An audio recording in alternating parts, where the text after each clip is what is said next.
The police? Already? How did you know? May we see the Bishop of Knightsbridge? Yes. Yes, of course. But come in.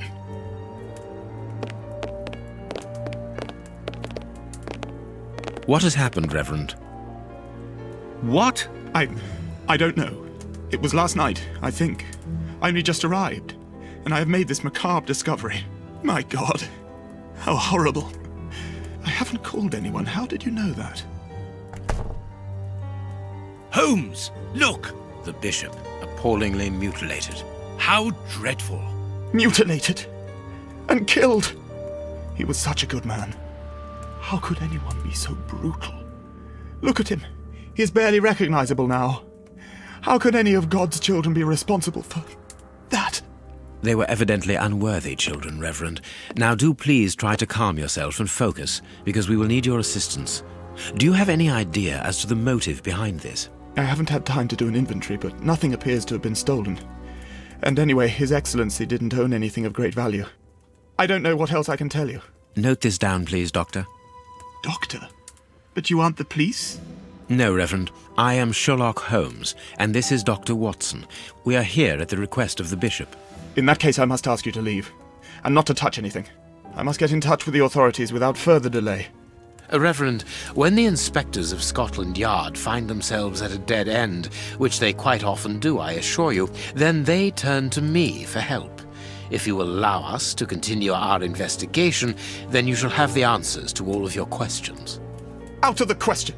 I don't even know you! I'm going to call the police, whether you like it or not. It would be better for everyone, Reverend, if you kept your temper.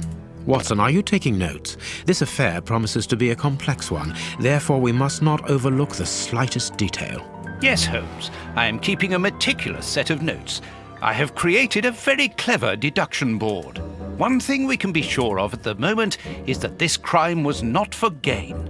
The Reverend has informed us that nothing valuable was stolen, and indeed, it would seem that the Bishop had nothing of any worth to take.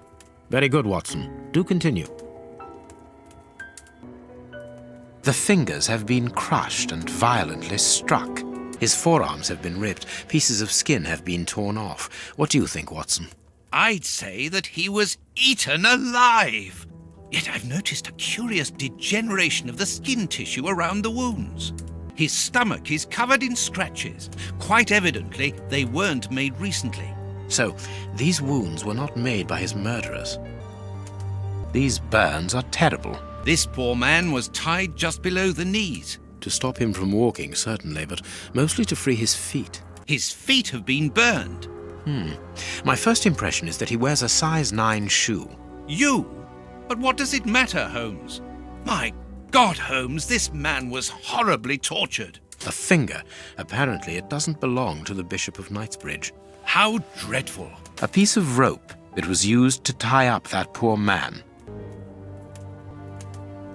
You can see by his expression that he suffered terribly. His mouth is covered in blood, and I can make out strips of skin between his teeth. My dear friend, everything points to this man having gnawed at his own forearms. That's unbelievable, Holmes.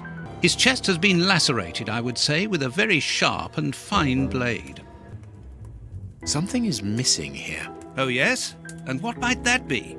His shoes. Watson, his shoes are missing. A bottle of whiskey. I can make out fingerprints stained with blood and dirt. A broken bottle of whiskey. However, the Bishop of Knightsbridge was known for his sobriety. It would seem that the brutes who tortured the bishop to death were intoxicated with alcohol. There is blood on this paperweight. This paperweight was used to crush the victim's fingers. A broken file and blood near the neck. What a strange smell. Phew. Chemical components, I think. This stove is filled to overflowing. Watch where you're putting your feet, Watson. Have you noticed these prints upon the ground? Well, yes, those muddy marks. See here, Watson. Footprints can often provide more vital information than the very best of informants. Yes, if you know how to make them talk, that is. It's child's play, Watson. We will begin by excluding the contaminating prints, which are yours and mine from where we came in, and those of our dear Reverend, who was so impatient to call the police. Therefore, we have 3 men who came in and left again, but one of them was wearing a different pair of shoes from the ones which he came in with. So, all we have to do is look for a workman who likes Italian shoes.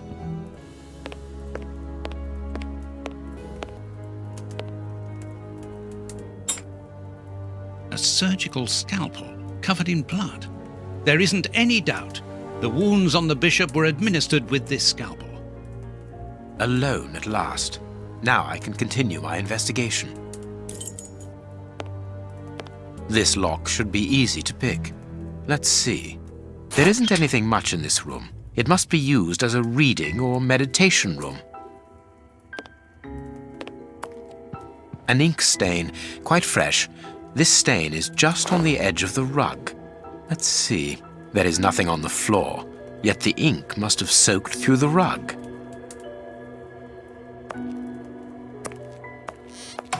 An ink stain. This inkwell was tipped over recently. The ink stain on the floor comes from the ink on the rug, but they are not in the same place. Someone has moved the rug recently. Apparently, someone wanted to hide this statue. That is curious. There is something strange on the floor. Certain stones have been marked out, just like a chessboard.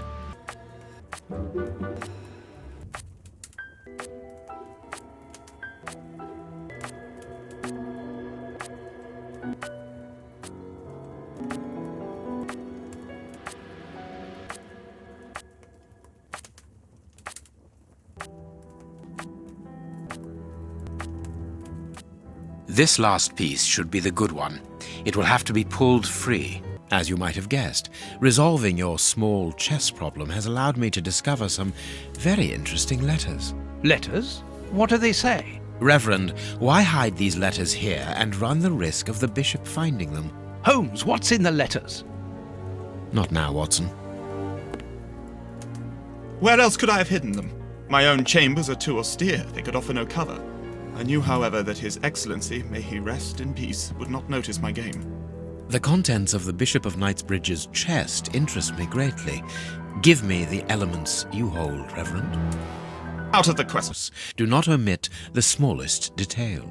His nephew came to see him yesterday at His Excellency's request. I found this visit a little peculiar because the young man rarely visits his uncle. Do you know why that might be? Were they on bad terms? I don't think so. It's rather a consequence of his work. The young man is employed within the archives section of the Royal Library, which doesn't leave him with a lot of free time. Do you know the reason for his summons? No, but the conversation was very heated. It only lasted for a few minutes and ended with the nephew in a terrible rage. Interesting. I've answered your questions. Will you now let me contact the authorities? I'm afraid not, Reverend. Not just yet. All right, now we can open the safe. Here we are. I am eager to discover what remarkable treasure could justify such an act of barbarity. Extraordinary. This chest is impenetrable. How is it possible? No one other than the bishop should be able to open it. He's escaped. I hope that your motivations are founded, Holmes. I don't much like skirting around the edges of the law like this. It is annoying. Let's leave without delay. What have you found in the chest, Holmes? What in there is so precious for these men to commit such terrible acts?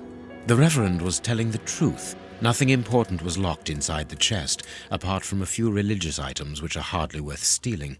So, we haven't made any headway. Perhaps the police will. By the time the police arrive, we shall be a long way from here, Watson. We are leaving.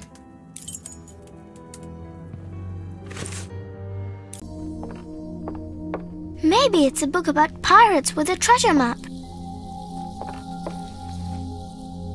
No, I don't think so. I wish that I had seen through all your lies. Oh, start from the beginning, not the middle. And so I decided to pick up my pen to relate the most disturbing episode of my life thus far. It all began early one morning in 1898, when Sherlock Holmes invited me to accompany him on a visit to the Marquis of Conyngham.